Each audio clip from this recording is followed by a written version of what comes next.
Alors, je voulais aller voir un sujet qu'on a déjà abordé il n'y a pas longtemps, mais là, j'aimerais qu'on aille explorer ce sujet.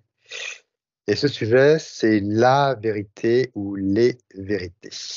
Voilà, on va m'arrêter là. Et j'aimerais savoir ce que vous avez comme première information sur ce terme de vérité qui revient souvent. Alors, moi, ça me ramène à une fréquence à ras les pâquerettes comme ça, d'un humain avec un humain D'accord, ouais. qui est sur, toi, je vois deux humains face à face et qui sont en train de se confronter. Alors, c'est pas du tout un combat, hein, c'est une image de se Mhm. confronter, chacun sur leur vérité. Et comme si c'était la vérité qui sortait de l'un, qui allait à la rencontre de la vérité qui sortait de l'autre, comme ça. Et que ça restait en fait fermé sur une vision personnelle de ce que chacun perçoit. Voilà, ça c'est D'accord. la première image que j'ai. Bah, intéressant. Bah, je peux te laisser creuser sur ce sujet. Très intéressant. Et Julie, qu'est-ce que tu as eu? Alors moi, je n'étais pas partie sur le thème les vérités. Ça me montrait comme des lignes de temps personnelles, comme des tuyaux. Et en fait, chaque personne vibrait une vérité sur la même ligne de temps et ça faisait comme des tunnels qui ne se rencontraient pas forcément ou qui venaient un peu se percuter. Et ces tunnels-là, c'est assez enfermant. C'est comme si ça mettait des œillères et qu'en même temps, le mot vérité qui vibrait à l'intérieur de la personne, qui lui appartient, sa vérité, faisait en même temps une projection euh, devant lui sur sa ligne de temps et qui Mhm. créait au fur et à mesure une réalité en fonction de sa propre vérité. D'accord. Donc c'est comme Mélanie, c'est quelque chose qu'on ressent de très personnel à chacun finalement. Et Euh, est-ce que tu peux regarder enfin, est-ce que je peux te poser la question, savoir si c'est limitant finalement une vérité. Et Mélanie, est-ce que vous avez alors, continué? moi, j'observais la première image là, qui m'était présentée, qui était voilà, sur deux humains les pieds sur terre, et j'ai demandé d'observer si, avec un éveil de conscience, ou en tout cas une Mhm. ouverture de conscience, comment ça s'articuler la notion de vérité. Donc ça fait prendre du volume, ça peut, euh, comment dire, certaines vérités comme ça qui sortent de la personne peuvent s'éteindre et reprendre une autre teinte. Mhm. Ça reste quand même, l'origine vient d'une personne, d'une entité qui va Ouais. construire Ouais. ses vérités, même si c'est sur un niveau de conscience différent. Et en fait, si je dézoome et voir plusieurs personnes, c'est comme si quand on montait en niveau de conscience, euh, la différence avec ce que j'observais entre deux humains, c'est qu'il y a comme si la vérité commune de chacun. Comme ça, il y avait dans l'énergie, ça, elle pouvait se croiser et comment dire, faire une connexion, une interconnexion entre plusieurs vérités de chacun. Tu vois, comme ça, et ça fait un tout, comme Mhm. une bulle d'information sur une vérité. D'accord, ouais. Et ça, quand tu dis ça, finalement, enfin, je veux dire, à quoi ça sert finalement d'avoir cette vérité, puis ce croisement de vérité finalement? Quel est le but de cette fréquence? Julie? Non, ça me montre, je ne sais plus les mots de ta question, mais ça me renvoyait au point, zéro gravité, au centre-cœur, là. Et comme si dans ce point-là, il y avait une information source qui se projetait à l'extérieur et que on me montre des filtres qui se posent par-dessus cette information et qui Mhm. créent la vérité de chacun. Et les filtres, il y a les filtres de croyance, des filtres émotionnels, des filtres de pensée qui interfèrent euh, avec l'énergie source de la perception de Mhm. la vérité. Et alors, j'observais aussi en montant en fréquence, j'avais la même perception que Mélanie. Et ça me parlait que la vérité était intimement liée avec la notion d'ego. Et l'ego dans le sens que c'est un élément indispensable pour la vie et l'incarnation sur Terre, dans notre personnage sur Terre. Et quelque part, plus l'ego et le personnage étaient forts, plus la vérité de chacun était cloisonnée et enfermée, et plus la personne montait dans ses fréquences et se libérait de son ego, même s'il est toujours là. Les vérités de chacun trouvaient des points de rencontre au fur et à mesure que cet allègement se fait. D'accord. Et tu peux regarder alors vraiment à quoi peut servir une vérité chez quelqu'un. Je sais pas, tu peux prendre un exemple. À quoi va lui servir d'avoir une ou des vérités au fur et à mesure de son avancement dans le process? Et Mélanie? Alors, j'avais un peu comme si la vérité était un point de départ individuel d'une perception, d'une croyance, d'un vécu qui assemblé chez une personne allait créer sa réalité. Ouais. Et là, on est encore sur le plan incarné. Et quand tu montes en fréquence, en niveau de conscience, la réalité individuelle commence à être de plus en plus proche du réel. Et donc la vérité, les vérités finalement sont des mots qui n'ont plus lieu d'être sur des niveaux de conscience élevés. Ça veut dire que la réalité va être de plus en plus proche du réel, et après, le niveau de conscience permet que la frontière entre la réalité personnelle et le réel soit de plus en plus fine. Et donc la vérité et les vérités deviennent un petit peu un tout qui n'a plus besoin d'être cloisonné.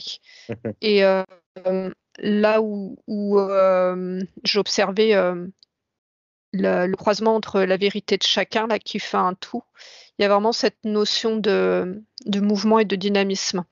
C'est-à-dire que il y a, si tu veux, quand c'est plus alimenté par l'énergie, l'énergie individuelle de monter en conscience, comme si ça faisait partie du process d'évolution dans l'incarnation d'un humain, de partir d'un niveau de conscience et de se déshabiller de ses vérités, des vérités, comme ça pour accéder à des niveaux de conscience supérieurs.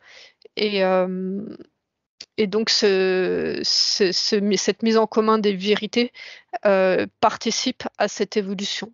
Et donc, si cette vérité, les différents humains qui ont la même vérité se rencontrent et que ça se fige, ça bloque l'évolution de conscience de la personne. Parce qu'il y a quelque chose dans cette réalité-là qui a été figé. D'accord. C'est comme si ça pouvait le rassurer, non? C'est ça? Ça pourrait rassurer la personne et ça le bloque là-dedans?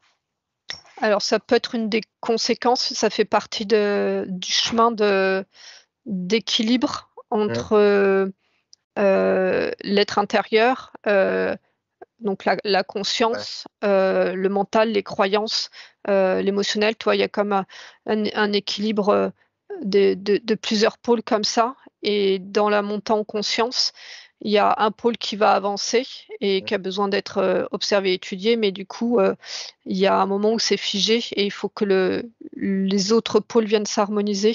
Donc, c'est un processus en fait. Ok. Ben, je veux bien que tu ailles regarder parce qu'en ce moment, on sent que dans le monde actuel, les gens recherchent vraiment beaucoup, beaucoup de vérité, comme si on devait à chaque fois leur dire la vérité et que ça allait quelque part leur faire du bien. Et pourquoi il y a autant énergétiquement cette demande d'avoir absolument la vérité, même absolue? Qu'est-ce qui fait qu'il y a ça? Est-ce que c'est matriciel? Je sais pas. Essaie de regarder pourquoi il y a absolument cette énergie en ce moment de vouloir absolument cette vérité. Oui, Julie. Alors, moi, j'observais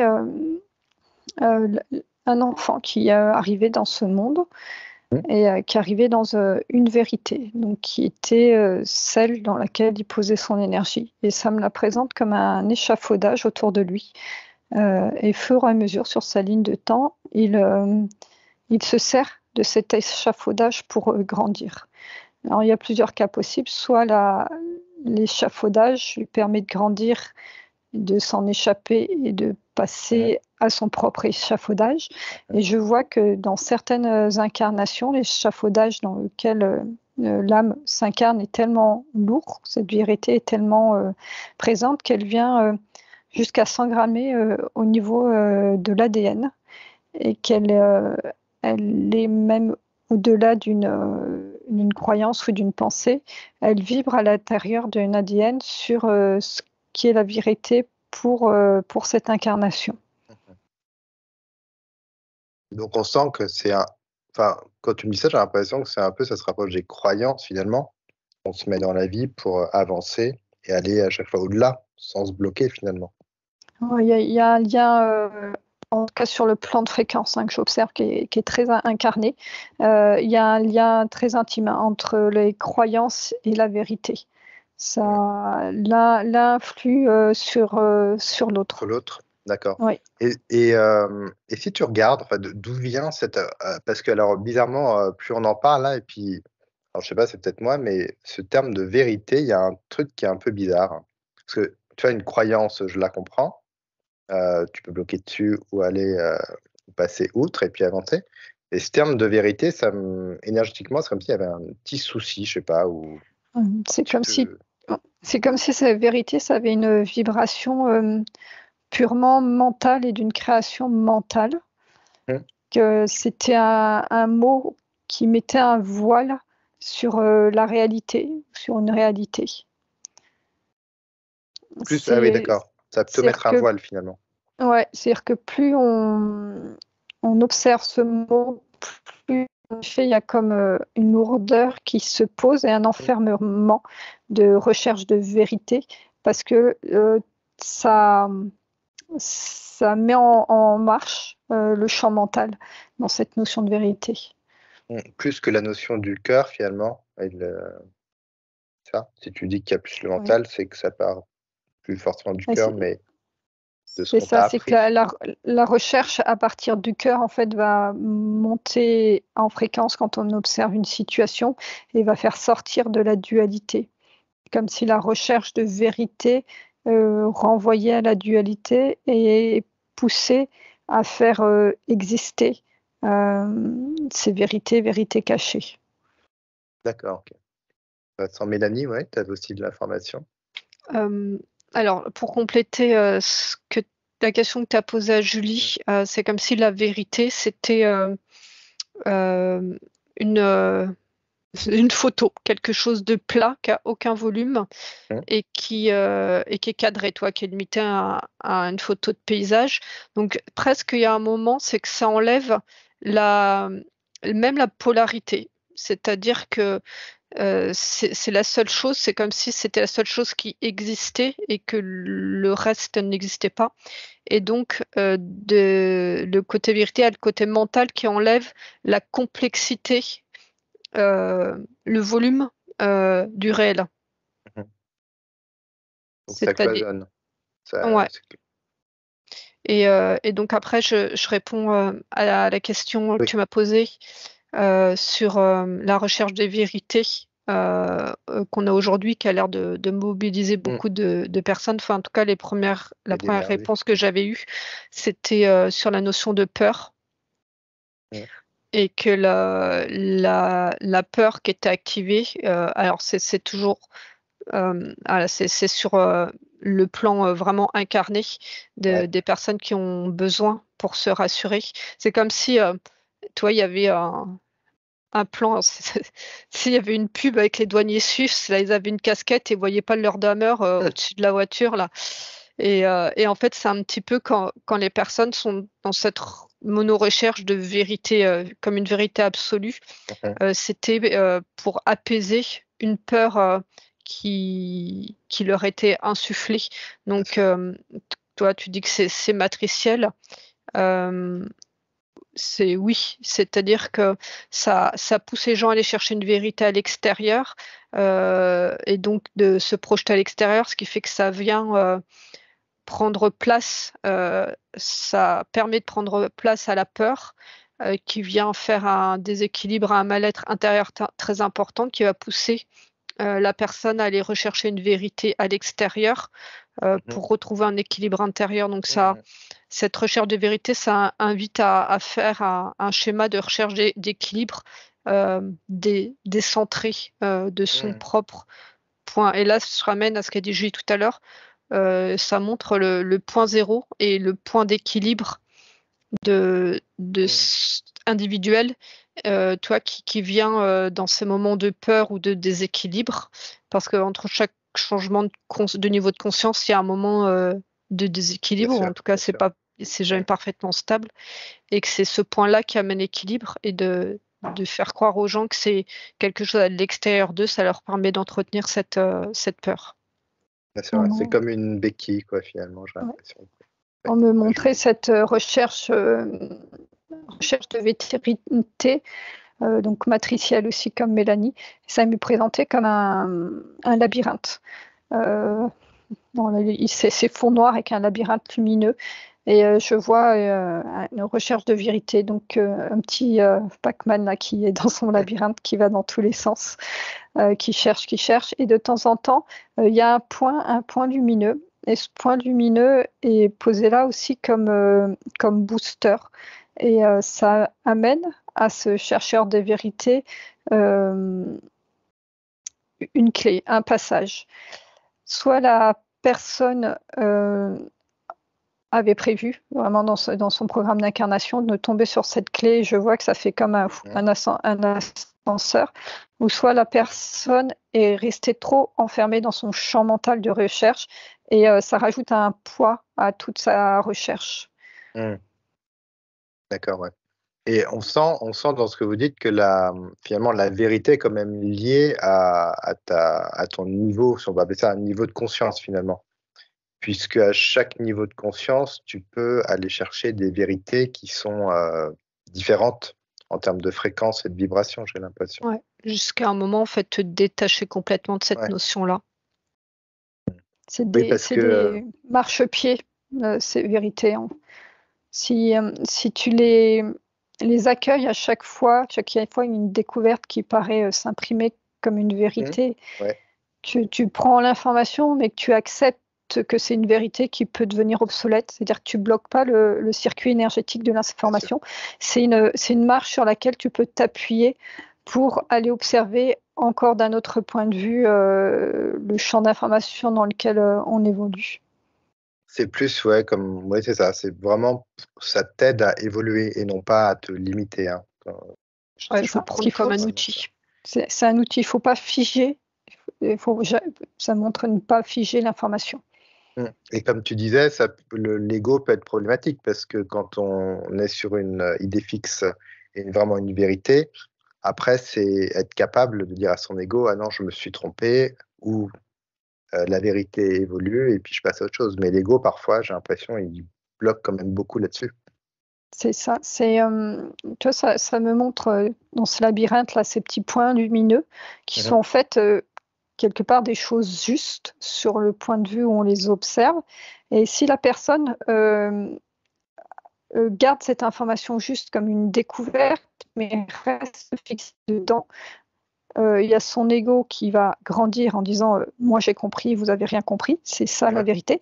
Et je vois que ça crée un système fermé autour de l'information et que ça réenferme la personne en fait qui va refaire ses recherches qu'à partir de ce point-là, au lieu de s'en servir comme trampoline et dire tiens il y a cette vérité, qu'est-ce que je peux aller voir au-dessus, et je transcende en fait cette découverte. Tout à fait. Mélanie, ouais, j'avais la même image et puis un peu ça fait partie de l'évolution de conscience d'être alors confronté à son ego, mais de rencontrer son ego, et que dans cette notion de vérité, il y a des vérités qui étaient servies pour nourrir l'ego. et ça peut être positif parce que chez certaines personnes, l'ego a besoin d'être nourri pour changer de niveau de conscience. Mais chez certaines personnes, ça nourrit. Je vois en fait comme l'ego qui est tombé sur un gâteau qui se renouvelle perpétuellement comme ça. Et donc ça peut tourner en boucle sur un ego qui se nourrit. Mais la vérité a été apportée à la personne justement pour observer le fonctionnement de son ego. J'observe, ouais. Pour finalement prendre effectivement du recul par rapport à ça et non pas plonger dedans. Et puis, on sent bien que les gens parfois essayent d'imposer leur vérité aux autres. D'ailleurs, ce qui fait que c'est très duel, quoi, finalement, tout ça. Ouais. Et je voulais qu'on aille voir, j'avais une question par rapport à quelque chose qui est un petit peu plus en ce moment, dont on parle beaucoup, c'est la pédocriminalité. Effectivement, c'est un sujet un petit peu sensible, alors sans entrer dans tout ce qu'on entend, mais effectivement, donc il y a énormément de preuves qui sont apportées, il y a des films en ce moment qui sont faits, il y a quand même beaucoup on en parle en politique, donc il y a beaucoup de faits qui sont apportés. Donc une vérité est en train d'émerger et finalement on se rend compte que même si c'est une vérité, c'est assez bloquant, c'est-à-dire que les gens n'acceptent pas cette vérité. Alors de ne pas accepter par exemple cette vérité, c'est quoi? C'est un problème de fréquence, de conscience? Qu'est-ce qui fait que ça bloque pour ne pas voir cette vérité, par exemple? Non, j'avais juste une image avant ta question là sur ce thème-là, le sorte de révélation pour certains de l'importance de la pédocriminalité. Ça me montre que l'avoir porté au vu et à la connaissance de tous, je vois plein de petites bulles de lumière qui s'envolent. Et comme si ça permettait à des êtres invisibles dans le sens, c'est des êtres incarnés mais qui ne sont pas sous nos yeux, d'être libérés. Ça le fait exister en fait ce phénomène, ça le rentre dans un cadre de vérité. Et en fait, le fait qu'il passe de quelque chose de caché, voire invisible à vérité, certes, ça le fait exister, ça durcit. Et en même temps, c'est ce qui va permettre à tout ce champ-là, tous ces êtres qui sont impliqués dedans, à être mis en lumière et pouvoir se libérer, passer à une autre étape. Et là, je parle autant des victimes que des bourreaux. Il y a une part sortir de l'ombre, mais dans tout ce qu'on est. Et je veux bien que tu reposes la question. Bah, c'était juste en fait, effectivement, donc on a, sans être complotiste, on a effectivement toutes ces informations qui commencent à arriver, qui sont des informations fiables et sourcées. Et en face, on se rend compte que les gens, ils veulent pas voir cette vérité. Ils bloquent par rapport à ça parce que ça m'a l'air tellement douloureux, effectivement, pour eux. Donc, qu'est-ce qui fait que malgré la vérité, ça bloque? Moi, ça me montre en fait la capacité individuelle à accueillir ce genre de vérité. C'est-à-dire que naturellement, on parlait un peu de l'ego tout à l'heure, chacun construit sa réalité avec ses vérités, et toi, comme s'il se mettait dans un cocon de confort, des vérités qui l'arrangent pour être bien et dans son propre équilibre.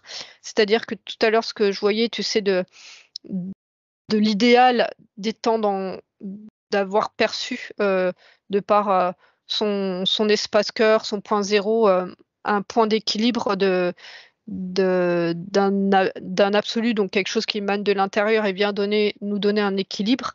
La plupart des personnes trouvent leur équilibre par ce cocon, toi, qui vient gainer l'extérieur, qui est leur cocon, leur vérité. Et donc, il y a cette espèce de filtre d'accueil et de tri de ce qui va ou pas perturber leur propre équilibre, comme ça, comme cet enrobage qui se sont et qu'on s'est construit. C'est presque un processus naturel. Et il y a, quand c'est des vérités qui ne concernent pas directement, c'est-à-dire il y a des vérités dramatiques qui viennent percuter ou décapiter l'équilibre intérieur des traumatismes de vie, ou d'être directement confronté à toutes ces agressions et ces drames. Mais si ça ne rentre pas dans la sphère du réel, de la réalité de la personne, c'est extérieur. Et comme cette information, cette vérité est d'une violence énorme, il y a comme, on pourrait dire un déni, une couche de protection comme ça qui vient, un filtre qui vient interdire ces vérités violentes d'être percutées. Et donc, c'est comme un gardien un mécanisme gardien d'un équilibre intérieur. Et ça montre que pour être en capacité d'ouvrir les yeux dessus, il faut avoir justement fait un chemin intérieur de dépolariser l'information et toi d'être sur un niveau de conscience qui permet d'encaisser cette vérité-là sans être fauché intérieurement par les informations. Donc il y a toujours ce niveau de conscience qui joue, quoi, finalement. Moi, ça me montrait les mécanismes de déni qui étaient posés sur les personnes. Donc il y a déjà des mécanismes qui viennent de l'extérieur. Ça me montre les films avant, tout ce qui est science-fiction, tout lié à ce sujet. En fait, ça pose des mécanismes de déni inconscients, comme quoi ça, c'est une partie de la science-fiction, ces réalités-là, où c'est amoindri. Donc la capacité à accepter cette réalité est fermée par toute cette manipulation médiatique. Et il y a également la protection, et que c'est une protection par rapport à cette fréquence, soit qui appartient à la personne, soit qui appartient à son champ mémoriel de ces agressions, de cette pédophilie. Comme si chacun de nous, dans la société dans laquelle il vivait et dans l'arbre généalogique qu'il vivait, au sens large, il était porteur de cette fréquence-là, de façon plus ou moins proche, c'est-à-dire du vécu dans sa chair à vécu en transgénérationnel ou en transsociétal. Et que le mécanisme de déni est aussi une protection pour ne pas ressentir tout ça. Et finalement, les personnes qui ont accepté, réussi à regarder cette fréquence en eux, qui leur appartient ou qui appartient à leur entourage, ont pu libérer ces mémoires et permettre aussi à la vérité, le poids, là tout ça montre en extérieur, cet égrégore de pédocriminalité qui est en train de monter, ça leur a permis de l'accueillir, l'accueillir pas en soi, mais de l'autoriser à être vu. Et au fur et à mesure que des personnes se libéraient, étaient en capacité à le voir, au fur et à mesure, il devenait visible. Et il y a tout un mécanisme sociétal qui est en train de se jouer au niveau éthérique, qui permet que cette masse-là soit visible de tous, parce qu'il y a une masse de personnes qui est en mesure de contrebalancer cette énergie et aussi d'être là pour les personnes qui découvrent et qui peuvent être sous le choc. Super intéressant. Donc finalement on est prêt à conscientiser ça. Enfin, on va dire qu'on est au début et que à chacun après à son rythme de l'accepter comme on peut l'accepter et de libérer effectivement cette énergie, comme tu le disais, dans les deux sens. Ouais, super intéressant. En fait, j'avais la même info que Julie, c'est-à-dire à titre individuel d'accepter, de voir ce que l'humain est capable de faire, c'est accepter aussi de faire partie de cette humanité. Donc chacun a en soi le potentiel le plus sombre de l'humanité. Et donc accepter de voir ce qu'il y a à l'extérieur, c'est accepter de voir ce qu'il y a à l'intérieur et ce potentiel-là. Et ça, ça demande un vrai travail personnel, d'introspection. Enfin, ça secoue vraiment beaucoup de bases chez beaucoup de personnes. Ouais, chez l'humain, quoi, de ce qu'est l'humain, effectivement. Super intéressant. Et je voulais alors terminer par une question. Donc, on parle de la vérité et des vérités. Et alors souvent, quand on fait des explorations en hypnose, il y a plusieurs personnes qui traitent les mêmes sujets, et finalement, on se retrouve avec non pas une vérité, mais des vérités, puisqu'on a des conclusions différentes. Et j'aimerais savoir une personne, en fait, finalement, qui est devant toutes ces vidéos et qui a devant elle des conclusions totalement différentes. Énergétiquement, qu'est-ce qui serait intéressant pour elle? Comment elle pourrait se positionner face à ces vérités? Qu'est-ce qui serait conseillé pour accueillir au mieux toutes ces vérités et ne pas se braquer finalement? moi, ce que j'observe, c'est que si la personne voilà, tout le public a plein de niveaux de conscience différents. Si la personne écoute une enquête juste d'un point de vue mental et de recherche de compréhension, ça va la faire... ça va la bloquer, ça va la braquer. Et donc, ça invite vraiment à écouter aussi énergétiquement l'information qui est transmise. Et quand il y a des télépathes qui ont des points d'observation différents d'angle de vue parce que partent d'une fréquence différente, la personne qui observe va s'harmoniser avec le télépathe qui est le plus près de son propre niveau de conscience. Et comme on disait tout à l'heure, tu vois que chaque vérité est comme une marche pour aider à changer de niveau de conscience. Et ben, la personne qui observe la vidéo va s'appuyer sur celui qui est le plus en résonance pour pouvoir franchir cette étape-là et va peut-être même pas entendre d'autres vérités. On a bien compris que finalement le mot n'était pas juste, mais comme c'est le thème, on va dire ça, d'une autre personne qui va observer les choses différemment. Donc naturellement, elle s'harmonise avec un des discours qui est donné. Sans forcément se bloquer, puis peut-être un mois après. Alors si elle se bloque, c'est qu'elle écoute les choses avec son mental. Bien sûr, ouais. Donc c'est toujours laissé dans l'ouverture, hein, finalement. Ouais. Ça me montre que ces vidéos-là d'hypnose, de télépathie, il faut les percevoir comme des outils et s'autoriser déjà à ressentir les vidéos plus que de les comprendre avec son mental et d'accueillir finalement ce qui nous dérange de la même façon, pas de la même façon, à la même hauteur que ce que l'on accueille. Parce que ce que l'on accueille et qui vibre en nous va nous aider à monter, à avoir un autre point de vue. Mais le point de vue qui nous dérange va aussi nous permettre une certaine introspection et d'aller voir en nous, mais pourquoi est-ce que ce point de vue-là me dérange autant?